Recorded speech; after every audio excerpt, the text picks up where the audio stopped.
نوری نەمر بەرجی سێیەم نووسینی مامۆستا محەممەد فەتحوڵڵا گولەن. سۆز و بەزەیی بەرامبەر گیانداران. سۆز و بەزەیی ئەو سەروەرە گیاندارانێکی گرتە بوو. پێشتر عەرزم کردن کە چۆن ئافرەتێک لەسەر سزادانی پشیلەیەک دەچێتە دۆزەخەوە و ئافرەتێکی بەدڕەوشتیش لەسەر تێر ئاوکردنی سەگێک فەرمووی بەهەشتی لێ دەکرێت. جارێک لە غەزایەک دەگەڕانەوە، لە کاتی پشوودا هەندێک لە هاوڵان هێلانە باڵندەیەکیان بەرچاو کەوت. ئیتر چوون بێچۆ باڵندەکانیان دەرهێنا و کەوتنە دەست پیاهێنانیان. ڕێک لەو کاتەدا دایکەکەیان گەڕایەوە.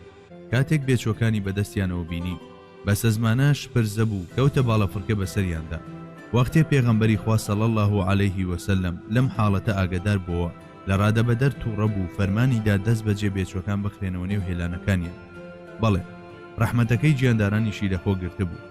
ئەیەوە نیە خوای گەورە لەسەر شارە مێرولەیەک سەرزەنشتی یەکێک لە پێغەمبەرانی پێشوو دەکات، ئەو پێغەمبەرە بە ئەنقاز بێت یان نا شارە مێرولەیەکی سووتاند بوو. بە دواشیدا لەلایەن پەروەردیگارەوە تووشی سەرکۆنەکردن بووبەوە. ئێستا دەپرسین، ئایا دەکرێت هەرگیز ئەو پێغەمبەرە پێشەوایی ئەم نمونەیە و هاوشێوەکانیمان بۆ دەجێڕێتەوە خۆی بە جۆرێکی تر ڕەفتار بکات؟ پاشان لە نێو ئومەتەکەیدا کەسانی وا پێدەگەن بە مامەی مێرونە نەشێل ناوزەت دەکرێن. ئەو کەسانە دەچن زەنگۆڵە لە قاچیان دەبەستن بۆ ئەوەی لە کاتی ڕۆیشتندا مێرولەکان بە دەنگی زەنگۆڵەکە دوور بکەونەوە و نەکەونە ژێر پێ و نەپلیشێنەوە. ئامان خودایە، ئەمە چەندە نمونەیەکی قوڵ و جیهانگیری شەفەقەت و بەزەییە. بەڵێ تەنانەت مێرولەکانیش خۆیان لە بازنەی بەزەیی ئەو کۆتەڵەی شەفەقەتەدا دەبیننەوە. داخۆ مرۆڤانێک کە تەنانەت ئازاری مێرولەش نادەن دەستیان دەچێتە ئەوەی ستەم لە کەسانی دی بکەن؟ نەخێر، مەحاڵە بەویستی خۆیان و بە ئەنقەز ناحەقی ئەنجام بدەن.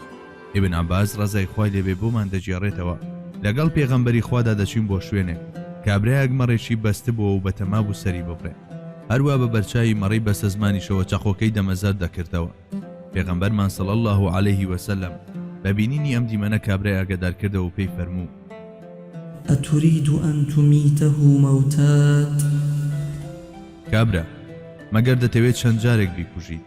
ئەمە لە ڕوێکەوە سەرکۆنەی ئەو کابرایە بوو. حەزرەتی عەبدوڵڵای کوڕی مەسعود و یەعلای کوڕی موڕا ڕەزای خۆیان لێبێ بوومان دەجێڕنەوە. پێغەمبەری خوا و چەند تاوەڵێکیش لە خزمەتیدا وشترێکی تابڵەی لەڕ و لاوازیان بەرچاو کەوت. وشترە هەر ئەوەندەی پێغەمبەری خوای بینی یەکسەر خۆر فرمێسک لە چاوانیەوە دابانی. سەروەری هەردوو جیهان بە بینینی ئەو تابلۆیە بە پرتا و بەرەو لای وشترەکە هەنگاوینە. پاشەوەی ماوەیەکی باش لای ئەو بەسە زمانە مایەوە. اینجا خاوەنی وشترەکەی بانگ کرد و زۆر بەتوندی هۆشیاری دایە تا گرنگی بە وشترەکەی بدات و بە جوانی بەخێوی بکات. ئەو پێغەمبەری خوایە کە سەر تاپای بەزەیی و میهرەبانی لێدەباری و لە مێژە دابووی بەلای ئەو خۆشەویستی و بەزەییەدا کە مرۆڤ دۆستانی ئەمڕۆکە لافی پێوە لێ دەدەن، ئەم ڕەحمەتە جیهانیەی لە هەموو چەشنە زیادەڕۆیی و کەمڕەویەک پاراست و لە سایەی فەتانەتەکەیدا کە شەختەی هەموو گرفتێکی دەتواندەوە هەرگیز نەکەوتە زیادەڕۆیی و کەمڕەویەوە.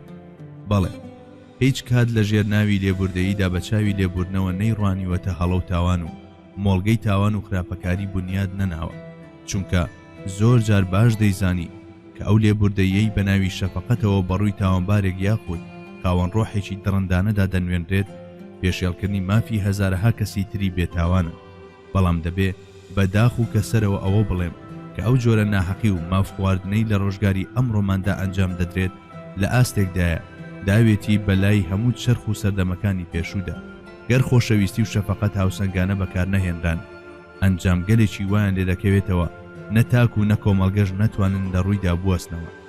اینجا وەرە ئێستا سواری کەشتی ئەندێشە ببە و بە دەریای ڕابردوودا بگەڕێرەوە بۆ ئەو دوورگەیەی کە بە چاخی بەختەوەری ناسراوە بزانە تاکە ڕووداوێکی نەرێنی لەم جۆرەت بەرچاو دەکەوێت. بەڵێ خۆشەویستی ئەو بۆ مرۆڤ لە ئاستێکدا بوو دەگەیشتە ئەوەی لەو پێناوەدا گیانی خۆی بەخت بکات.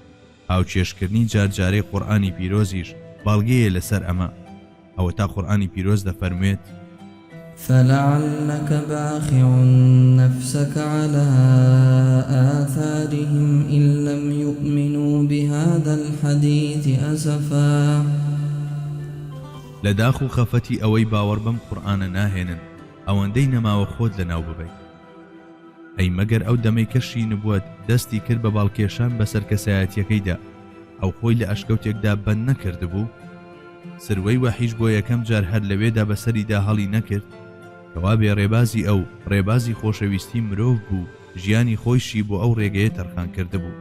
لە ڕاستیدا تێڕوانینی پێغەمبەرمان بۆ جیهادیش هەر لەم بەزەی و میهرەبانیەوە سەرچاوەی گرتبوو. بەڵێ ڕەنگە خەڵکی بەهۆی جیهادەوە هەندێک زیانی دنیاییان لێ بکەوێت، بەڵام لە ڕوانگەی ژیانی ئەبەدیانەوە ئەوەندەشت زۆرە بەدەستی بێنن کە ئەم زیانانە لە چاویاندا هیچ نین. پێغەمبەری خوا صلی الله عليه وسلم بەنووکی ئەو شمشێرەی هەڵی گرتبوو، ئەو ڕێگایانەی دەکردەوە کە بەرەو بەهەشت دەچوون.